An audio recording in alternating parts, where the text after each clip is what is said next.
Mga pulis sa Mandawi City subling gipaubos sa training sa mga sakop sa Traffic Enforcement Agency. Alang kini sa pag-deputize kanila sa pagpanakop og violators. Ano ang report ni Nico Sereno. Muabot sa 50 ka mga pulis sa Mandawi City ang gipaubos sa orientation sa mga opisyales sa Traffic Enforcement Agency of Mandawi. Pamaagi kini sa pag-deputize sa maong mga pulis sa pag-issue nila og traffic citation tickets. Kiniaron sila na sab mismo ang maka-issue sa mga motorista nga malapason sa traffic rules.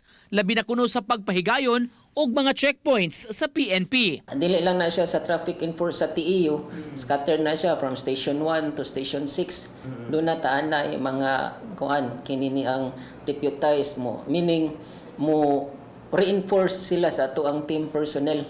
Gipasabot hinuon sa admin ug legal division head sa team kaniadto pa ang uban nga mga pulis na deputized na sa taga-team.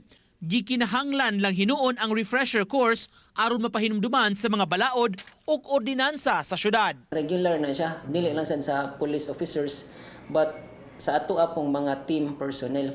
Ang kuan lang una kanang murag i-update lang kay basin na mga bag-ong mga kinini ang balaod nun o katong mga usual nga balaod nun nga wa tingali na misinterpret. Uban ni Edward Tubilan, Nico Sereno, Balitang Bisdak.